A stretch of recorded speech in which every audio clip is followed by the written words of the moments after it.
I want to ask you about your Twitter account. Uh-oh. Well, no, it's just funny because I feel like you get lots of engagement, and like some of the tweets that you put on there, I just don't like. I can't even comprehend them. So like today was a question you were having discussions about less than lazy decorator generic. for lazy. Yeah. Generic. What, so the angle brackets, you would put a type in between there. So have you ever written a piece of code where it says, if this thing is no, no, if this thing is null, I need you to create one. And if it's not null, don't create one. Just use the one you got. Well, I guess I do ternaries that are there's no creation involved there, but I guess it could be a new based on that. So imagine, so what it is when the app starts up, we essentially were saying, hey, once you create one, don't keep creating a new one every time. Once you got one, just keep the one you got for now until we don't need it anymore. And so the lazy generic notation is pure syntactic sugar that takes about 10 lines of code and puts it into about 8 characters or however many. Right. That wrapper. Yeah. Exactly. And so the genesis of today's Twitter poll, or I guess was it yesterday? I don't know. Whenever I asked the poll, it was, hey, DIA folks, do you wrap your dependencies in lazy or do you not? And then there's every engineer will say, well, it depends. It depends. DIA, define DIA, please. Not DIA, DI. Just DI, dependency injection. Dependency injection. So let me throw another word at your 2 words, phrase, term, object graph. When I say object graph, you say? Object graph, did you say? Object graph, yes. Nope. I say, huh? All right. So in your mind, and by the way, I just got done reading Hyperspace by Dr. Michio Kaku, a 1994 book that I read a long time ago, and it theorizes, it's physics. It theorizes that we live in a 10-dimensional world. So anyway, I'm very deep in stuff right now. So I'm like totally going to just like try to paint a picture for you. How come I've only heard Neil deGrasse talk about 4? You'd have to ask Neil why he doesn't talk. So we have maybe on our next episode. Yeah, we'll get Neil on and we'll go through it all. We'll take him to task on all that. Okay. So anyway, the object graph is, just in your mind's eye, I'm trying to paint a picture here, a canvas, if you will. If you have an object and that object has properties, sometimes there's strings, integers, decimals. We call those primitives. Those are they're non-objects, right? Value types for the most part. And sometimes we have objects within objects, and it's not like we're doing recursion or anything crazy. We just have, maybe call it a my service, and within my service, I might have a encryption helper object or something like that. So very basic, nothing crazy. But let's say your object has an encryption thing. It has a document, uploader type thing. And let's say all this lives in the context of a web request. And during this web request, you needed to upload a document and it did not need to be encrypted. So we're like, okay, the normal course of things is let me create my object for the service, let me create my encryptor, and let me create my document thing. And oh, by the way, I didn't use my encryptor, so I just totally wasted that effort, didn't I? Right. Because I didn't need to. You created it without necessity. So wouldn't it be great if I could say, hey, .NET, only create the things that you need, and everything else can just relax. And then the analogy I had today was, you've done a select star in a database, right? Select star where blah, get it blah, all. blah. And then you go, well, I'll just use the ID and the first name column, and I don't want the last name or the address, but I did a select star. So what did I do? I forced SQL to do some work gathering the data. And I said, hey, SQL, send that to me over the wire, clog the internet with all this information because I need it for me to only say, what, just kidding. I just want ID and first name. And then, your app works, but it was not as efficient, right? So in the same way, why would I create 10 objects where if I would chart out from the request coming in down to where it had to do the work and a return a response if I only used 2 of the 10 objects, right? So I created 8 objects for no reason. So what's the overhead involved in figuring out which objects are going to be needed or not? So great question. So I think the question is does lazy load cost me anything? And the answer is actually it does. However, it's usually trivial compared to what we call the expensive objects. The expensive objects might be that encryption class that, well, that has 3 dependencies of its own, which have an additional 2 dependencies. And that's what the object graph is. So starting here, map out all the things that have to be created just to hydrate one of these things one time. What's that graph look like? So it's just all these dependencies. So I created the service. That means I need to create an encryptor, which means create document service. Oh, document service needs to create some sort of AWS or Azure blob storage thingy. And it just, goes down and goes, okay, Bob, I got it all ready for you. What do you want to do? And you say, I just want to upload this document. Well, don't you want to encrypt it? No, I don't want to encrypt it. Well, why'd you have me create this thing? And it's like, well, I mean, actually, could you not do that next time? And the question is how do I know? And .NET has this thing built in called lazy. And lazy basically says, oh, if I don't have a value, I should probably get one. And it goes and creates it for you and says, oh, there it is. Now, that sounds very useful and interesting. However, outside the context of DI, I don't find a whole lot of value or utility out of it because, oh, I've determined I need to create this, so I need to go over here and do this work. All that is actually done for you in the world of DI. And it took me forever to wrap my head around DI. It's like, wait a sec, I don't understand. Why do you get to pick, or why do you create my stuff? I need to use the new keyword. I've been told that since CS 101. New my object. And then if we take a step back, you've used Web API and MVC, right, before? Yes. Controller. You know what a web controller is, That's right. When's the last time you said new web controller and whatever it is, new API controller, blah, blah, blah, in your Never code? ever. So you trust something to create an instance of your controller, right? Sure. So wouldn't it be great if we could say, if I don't have to create a controller, wouldn't it be great if I just didn't have to create basically anything? I just say, I need one, and then magic, insert some sort of magical hocus pocus music here, and we say, wow, I've got my objects, and they're just there. And so if we take it even one step further and go, create my objects if and only if I need one. And you may say, well, that's just crazy, Kevin. I don't understand. Well, yeah, because the construct for the object has to exist somewhere. Yeah, so eventually you have to pay the piper, right? Eventually you have to say, how the hell do you create this thing? And in DI world, that's called the composition root. You literally say, hey, this is how you create one of these. And oh, by the way, when you create one of these, it also depends on one of these, one of those, and one of these. And then if we move the object, traverse the object graph a little deeper and go to one of those dependencies, that was the dependency of the thing I just mentioned, it depends on this, this, and this. And then we pull that aside and we go down to those dependencies till we reach the very bottom and go, finally, nothing depends on something at the bottom of this big heap of stuff. And you know what? All we have to do is define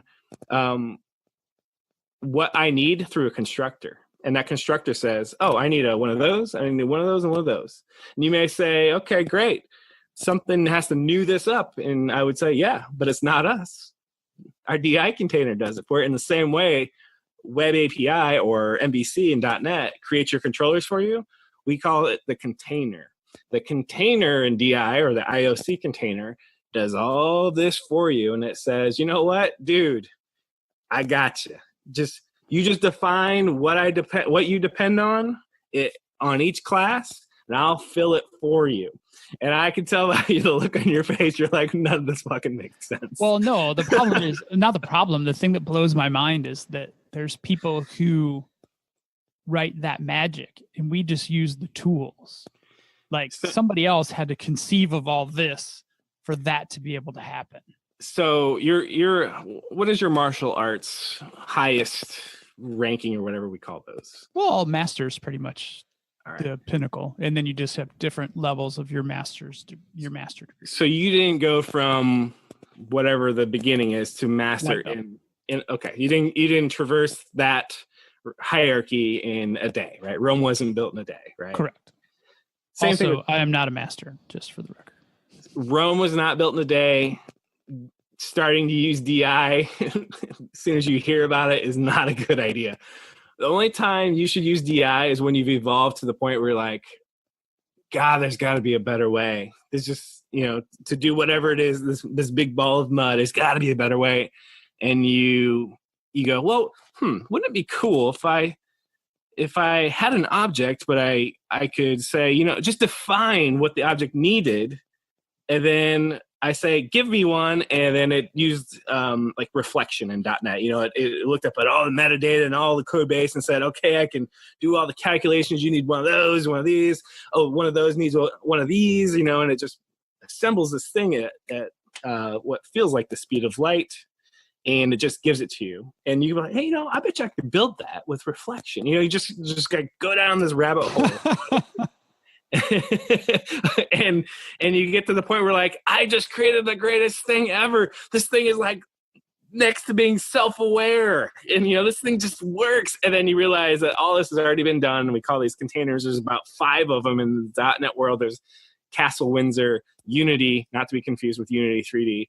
There is Ninject, Autofact, and probably forgetting one. Don't at me, but yeah. So, yeah. That is not where I anticipated that was going to go. I thought we were going to quickly move to another Twitter happening that was sad for us because we asked for topics for tonight's show, and our massive Twitter following of 100 and so followers. Wait, no, we're over. I think we're over 225-ish neighborhood now, but not a peep. It was crickets. So I was a little disappointed with that. I lost the bet. I owe Kevin $1. Yes. You are listening to the Bob and Kevin Show with Bob Beattybar and Kevin Gishesky. Each week we cover relevant tech and social issues related to technology. And more weeks than not, we're joined by special guests to add additional perspective to our topics. Our website is bobandkevin.show. And our episodes can be found on virtually any podcast network. Be sure to follow us on Twitter, Instagram, and Facebook. Just search for Bob and Kevin Show.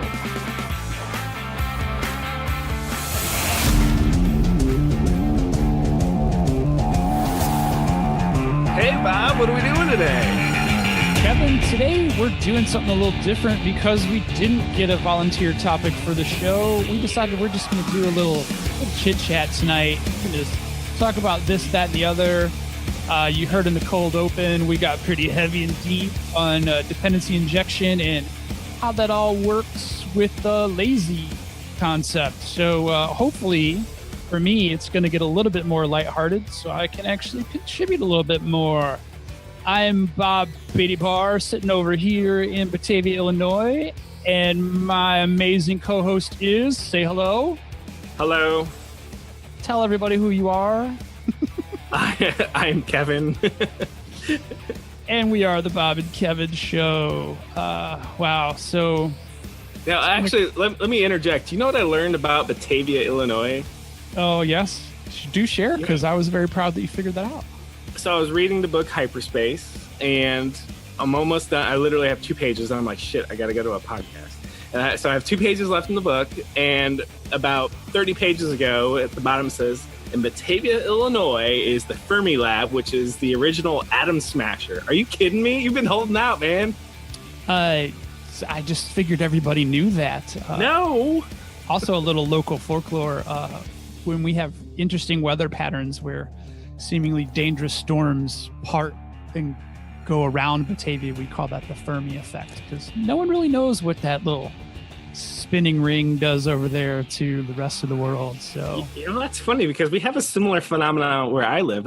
No shit, I'll be watching the radar, and a lot of times it will just divide like freaking Moses out there going, nope, you go that way, you go that way. So what do you think causes it in your neck of the woods? Well, I don't have a cool atom smasher. The best I can offer you is we have a courthouse, a coffee shop, and a lot of corn. Oh, maybe there's a hellmouth there.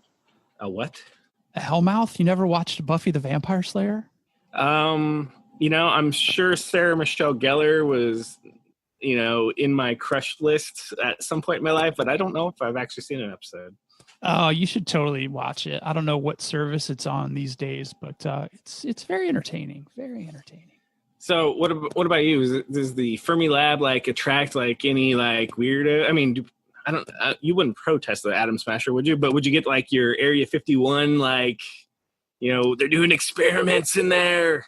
Well, here's the crazy thing. When we first moved up here, the campus was wide open. There's all kinds of activities going on there, and you could pretty much, you could drive through it. A lot of people ride their bikes and run through it. There's actually identified biking and running courses, trails, and you can still do that now. But when 9/11 happened, since it was a government-controlled facility, they pretty much locked it down. So you can't just take a leisurely drive. There used to be an entrance on one side and an exit on another, and you could just drive through because it's a beautiful, natural prairie campus. And there's some pretty cool architecture in there too. But now it's not quite as open to the public. You can still ride your bike over there and ride through and run around over there. They have bison on campus, so they have a herd. It's just a crazy little place. Is there a gift shop? Do you get your own free uranium thing or whatever you might have there? I do believe that they have some kind of gift shop facility, but I don't think you can buy any dangerous elements. I told you this the other day. I do have a couple friends that, actually more than a couple, a fair handful of friends that work over there in various capacities, some engineers, some physicists. It's, you end up at a neighborhood party and there's a guy that's talking about the project they're working on where they're sending the particle through the earth and trying to capture it in some big body of water, underground cave in Minnesota, I think, or something. So, that they actually were able to track that a particle originated from Fermi and ended up in this second location. And there's all kinds of cool stuff. And speaking of cool, how would it be cool to walk into a party and be like, "Hi, I'm Bob. I'm a physicist. What do you do?" Actually, Batavia, it's not that uncommon because of Fermi being right here in town. So you run into a lot of really, really smart people. Wow. I would like to see where a physicist live. Is there a physicist neighborhood around there? I'm just. No, the crazy thing is they're just, so we get a lot of international guests in town, and there's actually some housing right within the Fermi campus as well. But then the permanent, residents, the physicists that have selected to live here in Batavia, they live all over the place, different size houses, different neighborhoods. You got your quirky mad scientists, and you've got your pretty much run of the mill people that are just super smart. And, a lot of them have kids and go to local schools, and they're just regular people that just happen to be really, really, really smart. I think we've talked before. I think if in an alternate reality, which is possible in according to physics, I would have picked cosmologists. That's not the horoscope kind. That's the people who study the heavens and the stars, from a science point of view. And then physicists would totally be there. But you know what? If you ask a physicist, "Hey, what's new?" they kind of shrug their shoulders, right? I mean, not much is going on in the world of physics, is there? Well, there's the hands-on hardcore, the dudes and dudettes that are managing the ring, and then upstairs, I believe, they have the theoretical physicists. Yep. They're trying to posit what may be possible. So think Star Wars. There's a scene where they're like, "Fire the Death Star," and then the guys dressed in black point, and this green beams of light come shooting down, and then they end up blowing up planets. That's totally what an Atom Smasher looks like to me in my mind's eye. So one of the cool practical things that they did start over there, they would take part of the beam off the ring, and they can use that as a focused proton therapy, I believe is what it is. So it is, it's think not chemotherapy, but radiation therapy. So to treat cancer, Oh, okay. But they use protons off the. I'm fairly sure. Hopefully, none of my physicist friends are listening and are Fact checkers. Yeah, but no, they would take. They had a treatment center there on campus, and they would take protons off the ring, and then because that's a much more focused and less hostile beam, and they were treating hard to get to cancers with that. With some pretty good success. So are you hiding any other secrets in Batavia? I didn't realize I should have interrogated you the last time I was in Batavia. I think that's probably like our biggest crown claim. Jewel. Yeah, I think that's our biggest claim to fame as far as like worldwide notoriety. Because I mean, it was the first. It's not the biggest, but. So is there any toll booths on the circuit for the protons that they have to pay? Because every time I drive to Chicago, I feel like there's a toll booth like every 10 feet. I'm pretty sure it's a toll every mic, whatever the smallest measurement that they have over there, because nice. I can imagine it's not a cheap little operation. It was pretty funny. One of my buddies who is an engineer over there, they take the ring down. You know, they're not really running it for a couple months every year because they have to do maintenance. And so, you know, they get behind schedule on, you know, experiments and whatever else that they're working on. Cause some of it is, you know, some of it's work, like the proton therapy and things like that. Some of it's actual work. And so when they're expected to bring the Linux back online, you know, there's people waiting for that to happen. Do like the lights in the town, like, you know, kind of like dim a little bit, they come back to normal? I think they're on their own power grid, to be honest. Oh, so that only happens when Clark Griswold does his thing. Got it. Or when a hawk flies into the substation, which happened last week as well. Nice. So when they fired the ring back up, one of the sections, because it's suspended, so to, you know, absorb any motion and things like that. So it's a suspended ring, and one of the entire sections just dropped. So they just fired it back up, and they were in a place where it was inoperable again. So they had to scramble and get that thing lifted into place. And you can imagine the intense level of calibration that would have to be in place to get that thing, you know, clean as a whistle all the way around. So Bob, here's what I learned. Next time you're at a cocktail party with some physicists, just start talking about non-Euclidean geometry, the standard model, and tesseracts, and just see how I'm expecting their face just to light up and be like, you know, oh my gosh. So I'd imagine that's like going to a party where there's a bunch of foreign language speaking people, and you know the question, where is the bathroom? And then everyone assumes that you are fluent and then starts right. throwing all the words at you. So as soon as I say Euclidean, whatever you said, then I'm going to get myself into a conversation that I can't. So just for the show note here, Euclidean geometry is, a right angle is a right angle only if space-time is flat.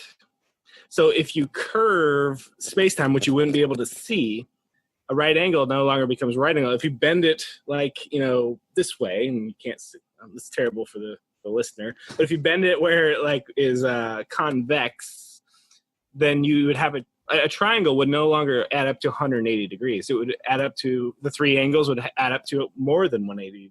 And if you would bend space-time the other way where it's concave like a saddle, you would have less than 180 degrees in a triangle, which is really weird. So Euclidean geometry means there's 180 degrees in a triangle, which we all build buildings and houses off of. But space-time itself is curved, and your standard geometry doesn't work in there. So, sorry, you can tell I'm definitely reading these books. I would probably guess that since the universe is always in motion, that a right angle is never a right angle anyway. Well, so the theory is we started with Big Bang Theory, and there's two possible outcomes to our universe. It's either going to expand forever and we'll die in the big freeze, right? Because the stars will stop burning at one day, and we'll just freeze to death. And the opposite is there's enough mass in the universe where the universe is going to expand to a point where now there's so much mass, because the reason it's expanding from the Big Bang, but the mass, there's going to be enough mass in the universe that it actually stops it, and it's going to start contracting again. It's going to be called the Big Crunch. And during the Big Crunch, we will all die by fire. Isn't that wonderful, Bob? We won't be here. No, we will be long gone. And I learned about 4 civilization types. Type 0, type 1, 2, 3. Type 0 is what we are. We're basically... They're very creatively named, by the way. Are they? They're very sterile, right? Clinical. I think that's what you mean. For those listening at home, that was sarcasm. Aha. So we're a type 0 population. Basically, we can't even master our own planet's energy at this point, and we're most likely to kill ourselves off as a species because we're just heathens. A type 1 civilization has mastered the planetary energy, and our energy consumption is, I think, to the point where we need to now use the star itself directly, to power all of our energy needs. And then type 2, I think, is we've mastered the galaxy. So we go to the center of the galaxy and we say, there's a bunch of black holes here. We can tap into the energy of the black holes. And I think a type 3 is basically masters of the universe, total He-Man sword and everything. By the power of Grayskull! Exactly. So as you can see, I've been deep in theoretical. Yeah, who came up with those? Who came up with those 4 classes? There's a guy's name, and I totally feel like I'm not doing him a service by not being able to say it was Dr. such and such, but I can't. I feel like we need to have the Stardate supplemental guys. They would totally know, wouldn't they? Giving some commentary on this one. And if I put this out into the universe, since we're talking about the universe, then it's going to happen, right? So we're going to do this crossover thing, and we'll talk about more crazy shit like this. Hopefully in keeping it very much in the realm of fiction, but Kevin will help bring it to how it all is all real, I'm sure. Are you familiar with the Dyson sphere? While we're just totally talking random. I'm familiar with the Dyson vacuum. Is that anything similar? It's just like that, except not. So imagine you could build a structure that completely encapsulates the sun and all the way out to the orbit of Earth. Just a giant metal sphere. And then on the inside of that, Isn't that AT&T Stadium in Dallas or whatever that is? It is. You mean Jerry's World? It's close. World, yes. It's very close. So imagine being able to capture the entire sun's output. So sucks for you, the rest of the solar system. But we are capturing the total output of the sun and able to harvest that energy by doing that. I think that would vaporize us. Let's assume that we've worked out the kinks. Okay. So we've harnessed it insofar as we can actually control its output. Correct. And then there's a off ramp between completely enclosing it. And that's basically just building a huge ring of collectors, around that. And then in the news recently, and Kyle Weems would probably yell at me because I don't know the name of the star or whatnot, but in the news, they've been noticing a distant star that has light drop off at very irregular intervals. And usually when you look at a star and it drops light, it's usually because a planet, an exoplanet is passing between the observer, us, and the star. And that's how we actually can detect other planets because, Right, but that happened tens and thousands of years ago. That little flicker that we're seeing. True. If it's 20, light years away or 20, however many light years away, you're right. We're seeing the past in a way. Got it. But we noticed, like I got my telescope out, somebody smarter than me who does this for a living had noticed that there was this drop off in light consistent with some sort of Dyson type object. And so I think we had a final resolution where it's not aliens. But it was very interesting, and all that stuff's just like totally amazing. You know what the thing about aliens, though? Yes, I'm going aliens on you. We're so far apart, and according to physics, we cannot go faster than the speed of light. We just can't travel through normal space-time faster than the speed of light unless we do some tricks like warp space-time, use wormholes and things like that. So even if we have some intelligent life out there, there's a good chance that they can't get here, we can't get there, and both of us are too stupid to figure out how to manipulate space-time in order to overcome the fact that we're so far away, we would have to go the speed of light, and even if you could, it would still take bananas forever. Right, but that's saying that the other things out there are at the same level of intelligence as we are. Oh yeah. So the book, like I said, They could be class 3 people. Well, an amazing thing. Well, not amazing. A good observation is Bob, when you walked past an anthill the last time, did you stop and go, "Hey, take me to your leader"? You didn't, right? You're like, your ants. Yeah. I can't confirm or deny that. Okay. Well, I'm gonna go on a limb. I'm gonna assume you haven't, and if you did, that's fine. But when you come across ants, you don't stop and go, "Hey, take me to your leader," because it's a human thing to go, "Oh yeah, when aliens they're out there, they're coming to see us, and they want to talk to." Well, no, they probably don't want to talk to that leader, but they're going to talk to somebody, So, you got to think of it that way. That they may be among us. No, I used to really hope and want to believe, very X-Files. Oh, it'd be so cool. But the more I read and the smarter I get, the more I realize that that's preposterous in a lot of ways. And even if there are intelligent civilizations, another good observation the book makes is, isn't it amazing? And the Star Trek supplemental guys will totally yell at me for this one.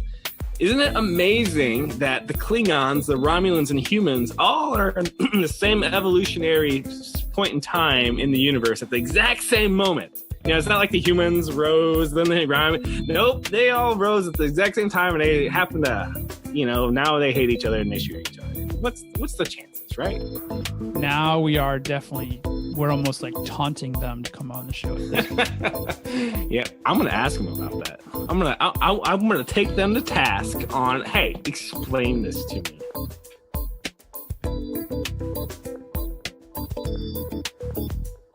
All right, Bob. So that was really nerdy. So I'm 2 pages away from completing that book. I actually originally read that book in 1994 at age 16. Full disclosure, could not understand it. And then it was always one of my things like, hey, I should always get that book and see. And I always figured it was irrelevant, but hey, physics shit has. Can you understand it now? Yes, because I'm a glutton for watching The Universe on the History Channel, or all these different space ones. And you've got Neil deGrasse Tyson on there. You got Michelle Thaler. You've got all these people, Michio Kaku on there, and they just they beat this into my head over and over and over and over. And oh my gosh, I get it, and Einstein's theory of relativity, and there's general relativity and there's special relativity. General relativity is basically the theory of gravity. Special relativity is basically, hey, we can't go faster than the speed of light. So that's the two watershed things of the 20th century that as a high school kid totally gave a crap about. But now I'm like, oh my God, it's profound, Gosh, I'm getting old.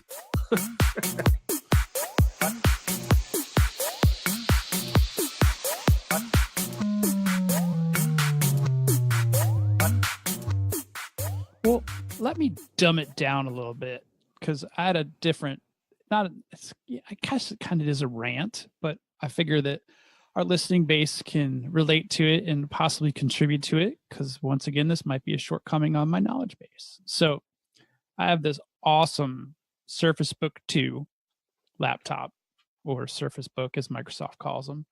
And I have this awesome Bluetooth keyboard and mouse, also Microsoft. And I toggle back and forth between 2 computers that are fairly identical. One for work, one for personal.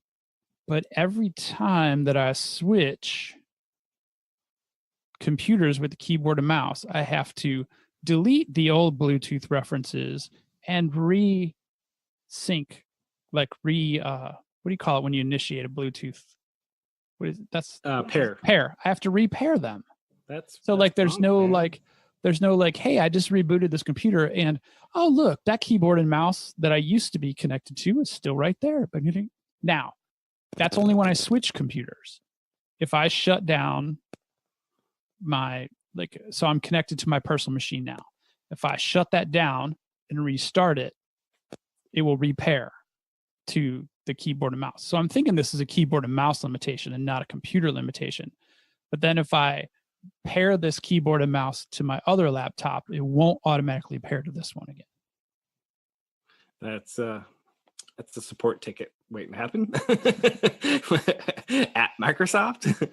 Yeah. So if anybody out there works for the Microsoft team in the Surface Book realm and has any information on that, I did a quick search on it, and it seems like it actually is a limitation, which seems very bizarre. So we used to do a trivia bit, and I don't want to do a trivia bit right now, but I'm going to do a trivia bit on you because I just thought of something. So growing up, we knew who Bill Gates was, Steve Jobs, a lot of those tech companies. Right now, if I asked you who's the CEO of Microsoft, you would say Satya? What is his first name? All right, moving on. Who's the CEO of Google? I have no idea. Moving on. Who's the CEO of YouTube? No idea. I do have an idea. I just don't remember their name. Who's the CEO of Apple? It's another good question. It is. I know this one actually. Tim Cook. Yeah. Who's the CEO of Facebook? Mark Zuckerberg. Isn't it amazing how we've kind of... Wait, but what is the guy's name from Microsoft, though? It is like... yeah. It starts with an S and has an A and a Y and a something in there somewhere, right? So what does that mean to you that the figureheads of some of these companies are less well tip of mind? Because Bill Gates, Steve Jobs, are just like, bam, right there. Well, I think we left Elon out of the conversation, but I think that creates the kind of like the point of argument too, is that when you look at the Steve Jobs and the Bill Gates, and the Elon Musks and the Mark Zuckerbergs, for example, and Jeff Bezos too. So you got that guy in there. You're looking at radical innovators. When you think about the current CEO of Microsoft, when you think about, is the guy that runs Google the guy that's always run Google? No, I don't think so. Yeah. No. Larry Page and right. Heck, I can't even remember the other guy. Sergey something. Right. Exactly. Sergey and Russian last name. But I feel like those were radical, like they redefined or defined a new era. And I think that's why those names stick out so prominently, where the second and third generation CEOs of those still big giants in the field don't really stick out. All right. So let's name the influencers and we're going to get the list short and people are going to be like, oh, you forgot it, so-and-so. But Jeff Bezos, Elon Musk, Mark Zuckerberg. I think Jack's in the conversation still. Okay. Jack Dorsey from Twitter. Is it dropping off from there? In the current realm, yeah, because you got Jeff, Mark, Jack. Yeah. Who are we missing? We're missing. Yeah, because I was sitting here thinking, you know what, man, who's the main movers and shakers? Now, some people may say, well, yeah, but those are all the loud people. Did you get Elon? Yeah, we got Elon. Okay. We got Elon, Bezos, Zuckerberg, and Jack Dorsey. Yeah. So Uber has a CEO. It's a new CEO, though. It's not the original one. Exactly. But you still can't really name them. So I guess what I'm saying is it really only 4 people these days making waves? I mean, so Elon Musk is very controversial these days. I appreciate his let's go to the moon thing, but his whole Tesla thing is just very confusing. And the attack on that reporter or whatever it was, or not one reporter, the whole Thai Minecraft. Thai. Rescuing the soccer team. Yeah. So that's weird. So, and then Zuckerberg's got this like robot vibe to him that a lot of people don't trust. Jack Dorsey is taking a lot of heat for being, difficult position on Twitter's stance on banning and things like that. And then we got Jeff Bezos, who basically, oh, by the way, this breaking news, he just bought me. Because he's rich, right? He can do whatever he wants. He acquired me, and I don't even know how he did this. Most of us probably just haven't received the press release yet, but I'm sure most of us have been acquired by Jeff. I think part of this is the age of irrelevancy for the modern CEO. I think that those organizations become more of a sum of the teams versus the spiritual leader. Like I always think of Hooli.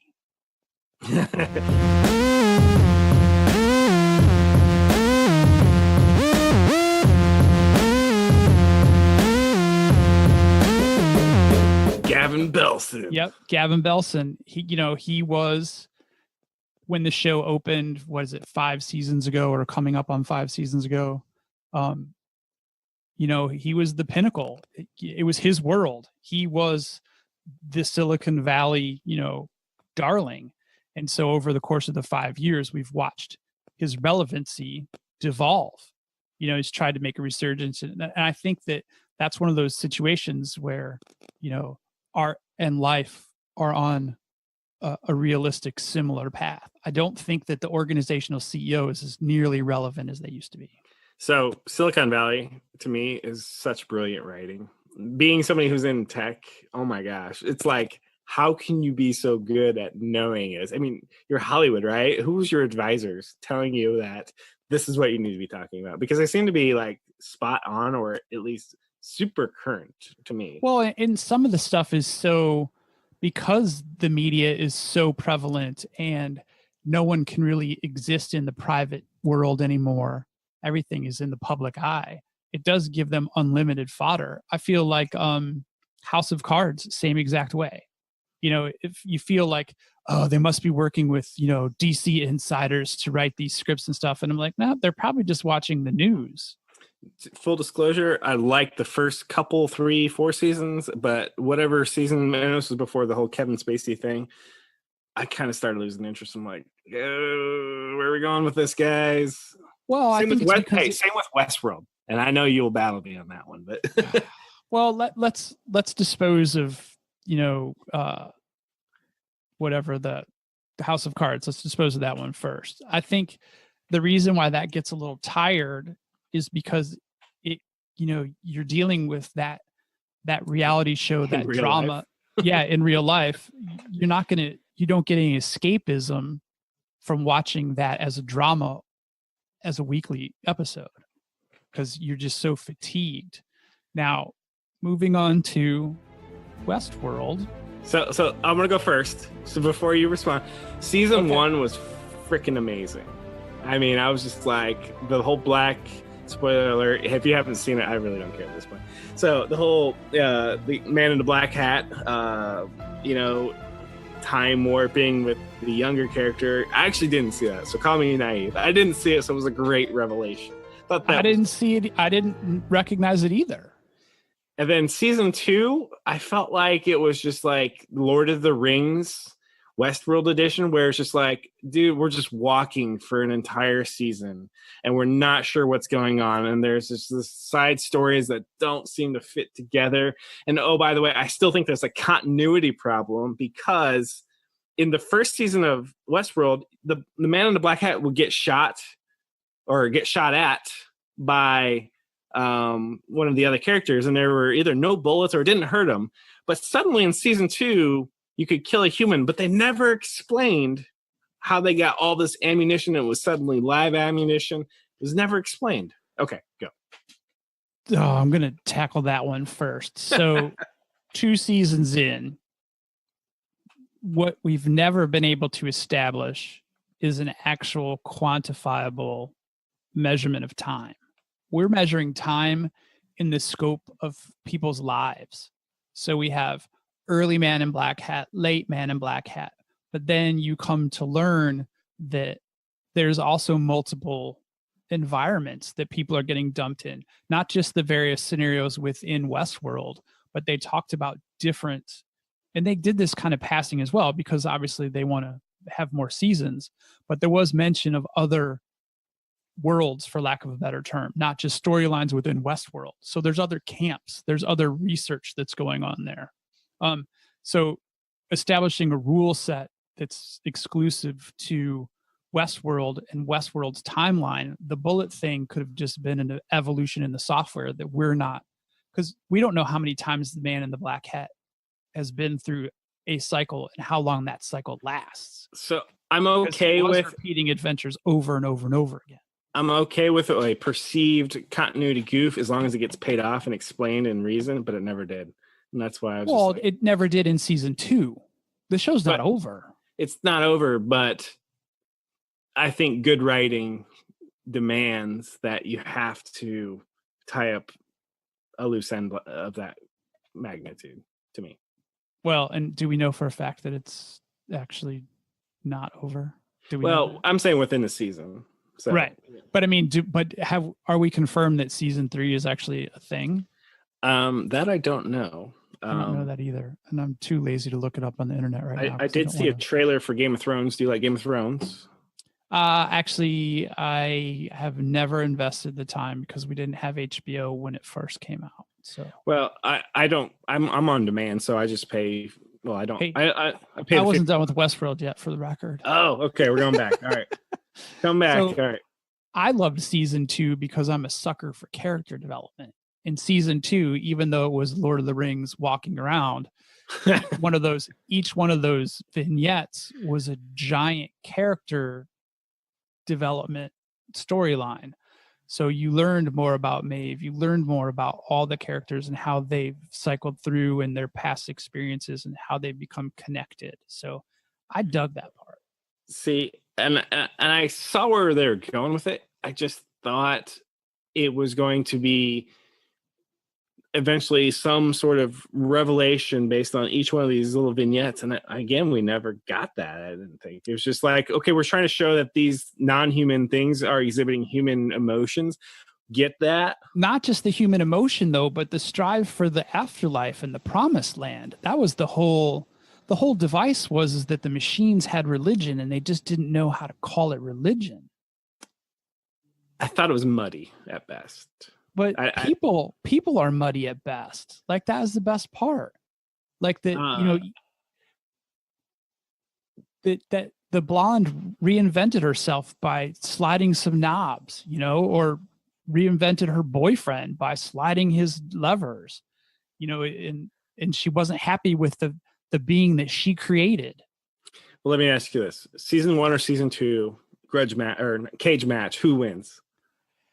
I think it's a personal taste thing because they're both, I think, magnificent. And I wouldn't say that one is better than the other. What's your favorite Michael Bolton song, Bob? I don't have any favorite Michael Bolton song. No, the correct answer is all of them. Have you not seen Office Space? Okay, I have, but I didn't remember the Michael Bolton reference because I despise Michael Bolton. All right. So now you can move on to Game of Thrones. Well, there's nothing really I want to say about Game of Thrones other than I saw the teaser and then I was quickly. But we know that that's coming. Well, we know that the books are coming to an end, right? I read some of the books, but the books and the show are now divergent. So, right. But is he putting have the books been put to bed, or is it the show that's being put to bed? I can't remember. I don't know, but as long as so I know Emilia Clarke is done with the show. She's like, peace, I'm out. So I would imagine we don't know what happens, so maybe she dies, maybe there's still a story, but I'm pretty sure where there's money there's gonna be HBO right. Yeah, if they're getting eyeballs because of that show, they'll keep funding it, but not till 2019, so we have to wait till 2019 for so there's a big gap, right? Yeah. Go ahead. I did see that there's a Star Wars universe television show that I believe got greenlit. Was it Star Wars? Oh my God, now I can't even remember if it's the right property. It was something like Star Wars. Oh my God, this is just a terrible story now. Something amazing. I feel like that's a bad idea. Picard's coming back for a new Star Trek, though. Oh gosh, I love me some Captain Picard. Oh yeah, that's great. I found a new Twitter account that I really like. It's Caption Picard. Is that what it is? It's amazing. You should all follow it. It's actually the writing is not bad at all, and I'm not saying that because I know the author.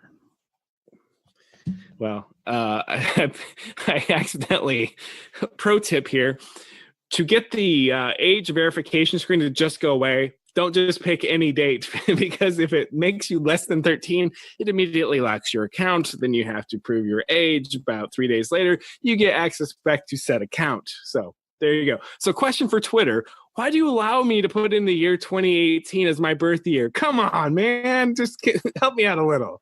See, that's pretty funny because when I established a parody account, and it'd be interesting to know, I guess I'll just go ahead and spill the beans, the @CG Donald Trump, because a lot of people apparently didn't know that was me. I didn't know that. That was me. When I set that up, I actually put real Donald Trump's birthday in there. So, just a little extra authenticity. Oh, okay. Funny you say that. So I try to put in Jean-Luc Picard's actual birth year, but it's in the future. It's like the year 2329 or something. Oh, that's not going to work. Well, so what does a computer programmer do if I'm presented with a drop down and your option's not in there, Bob? Right click, inspect, edit the HTML, and then hit submit on the real form. Good job, Twitter. You thwarted that one because I thought it was so going to work. But retrospect, even if I got that in there, it would have had me less than 13 years old because I hadn't even been born yet, apparently, or something to that effect. Oh, wah. Yes. Last one really quick on TV shows. Do you do Walking Dead at all? I did Walking Dead through about 3 seasons, and then I just said, this is stupid.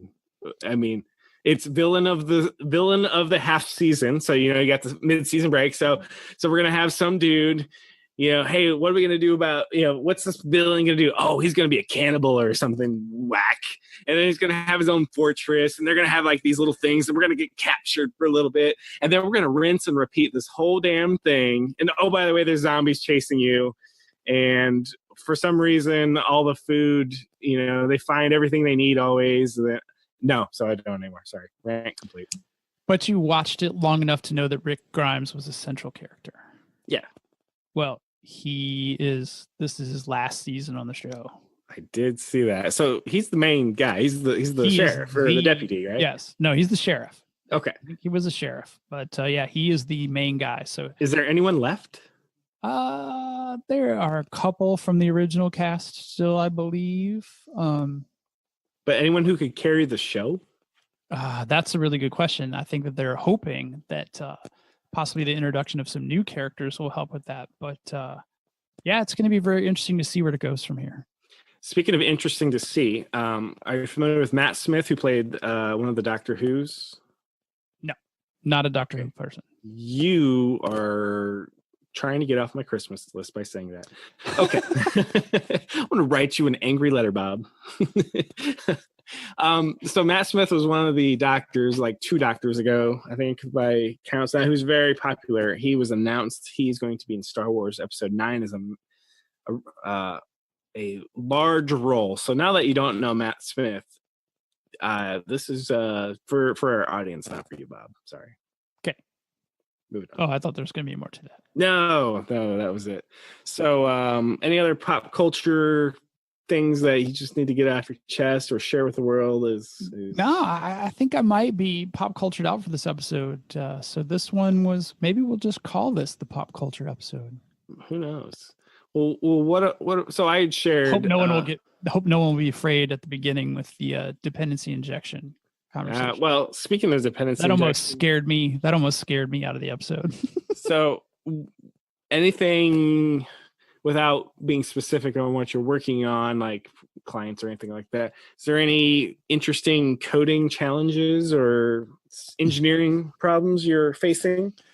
I'm currently trying to figure out how to pack 17 hours worth of work into a 7.5 hour window. That is my biggest challenge.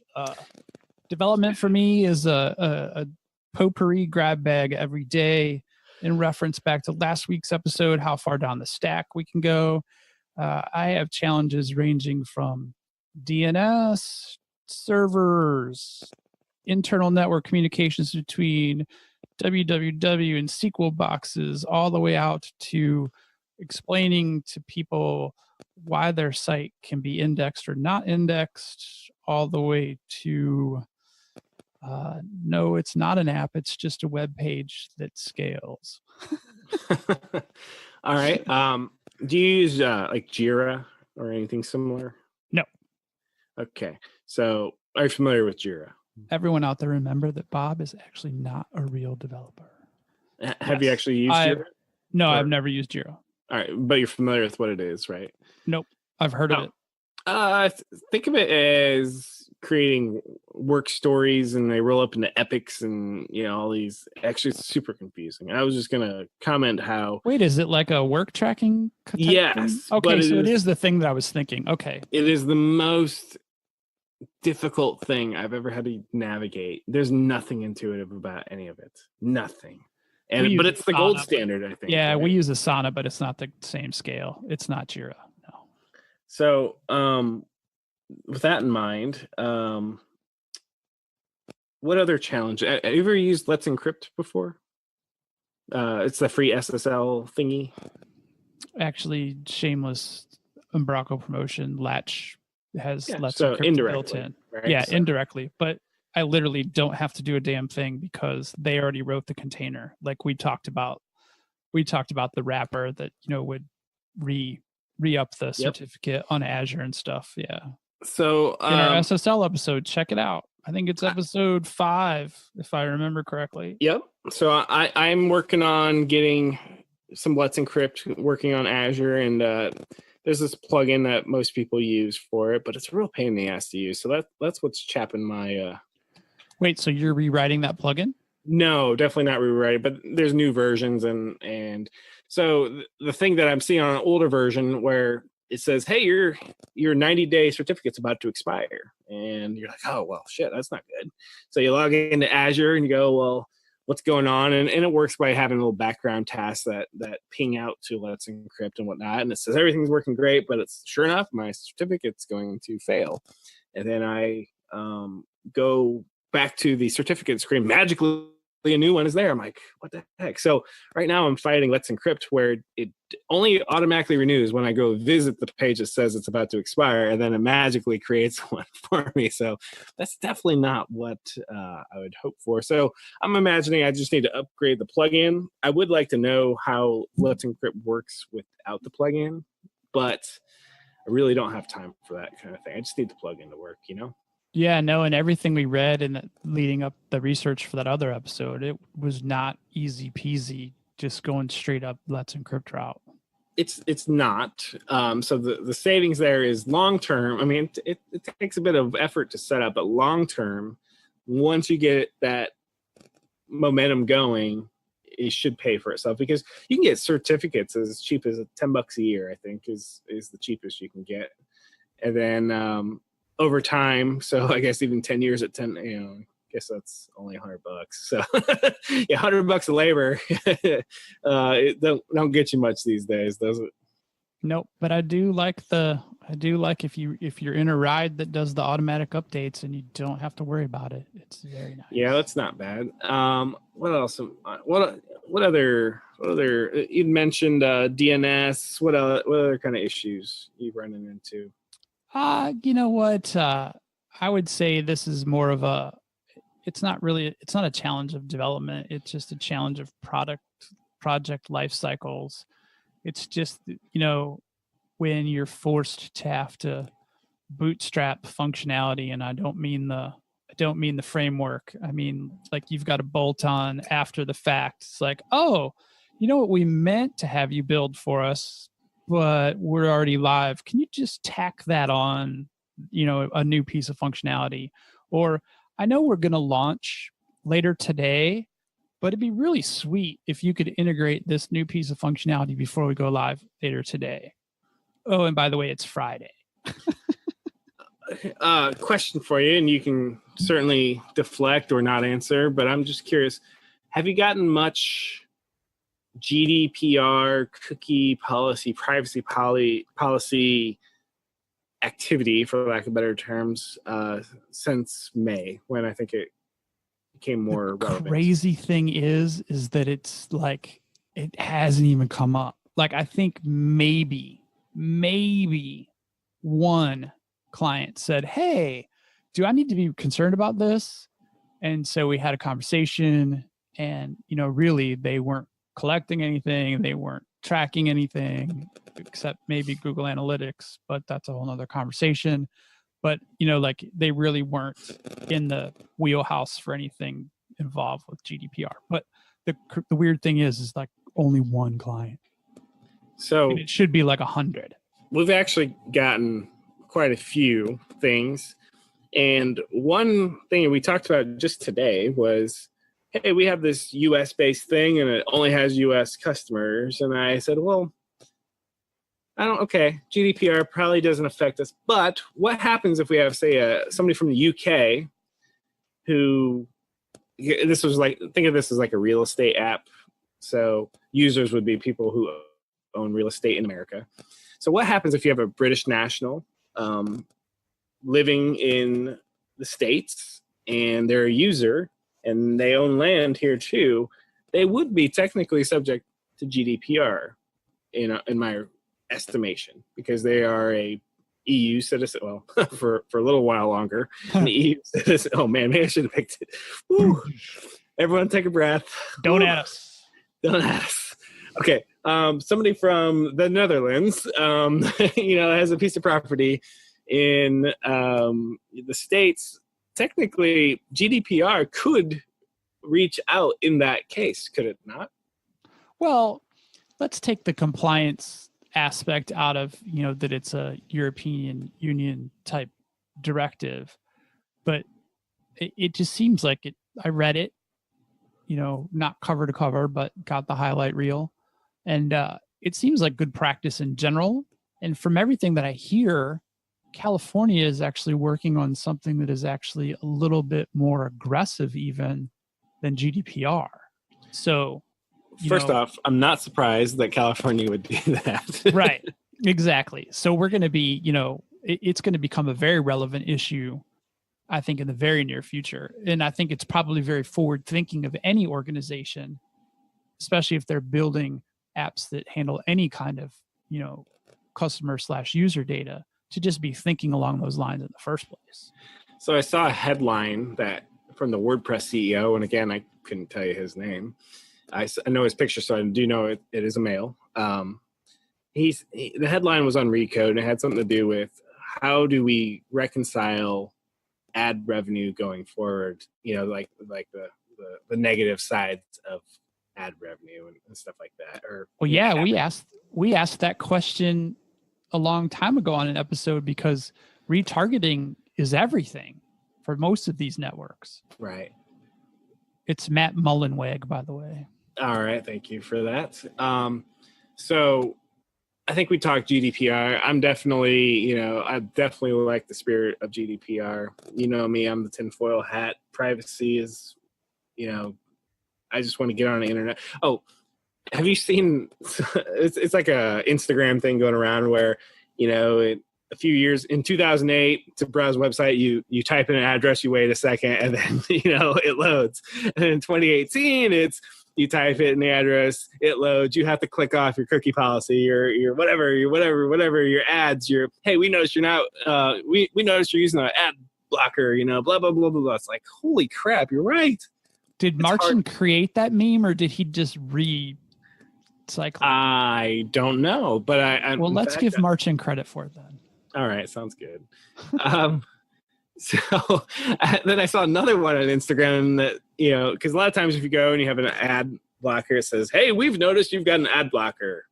And then the guy's retort was, hey, I noticed you tried to install 26 things on my machine. It's like, aha, that's true. Yeah, so it's like, I think it's becoming more and more obvious to or definitely not lay users, but definitely super users that, hey, this is kind of it's getting kind of out of hand and invasive. Maybe that's just my bias on the topic.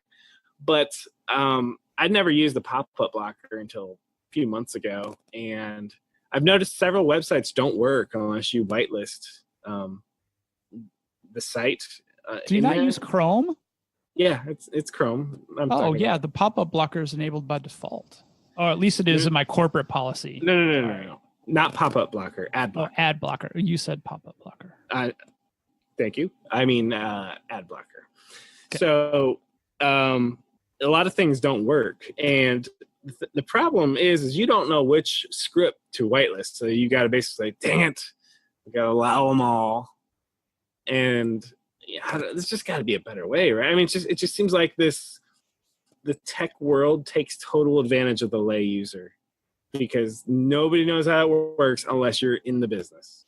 No, I would say you could get rid of the word lay. I think that they take advantage of the user, period. Yeah, because we know how it works, and it's still like, gosh, they got us. If they want, if to do certain things, you have to.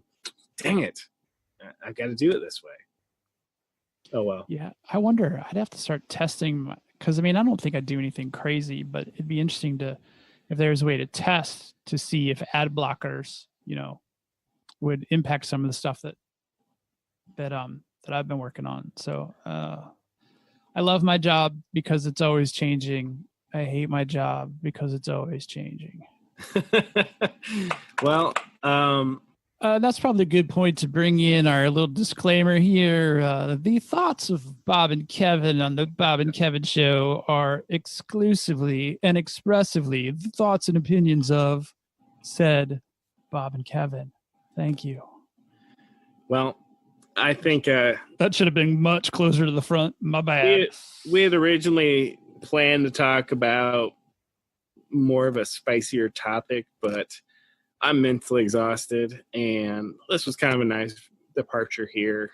I will be lobbying to bring that spicy topic back to the forefront whenever you're less exhausted by it. You still owe me $1. I do owe you $1. And I think we only have one more piece of business, and that is... I've got to bring the lightning.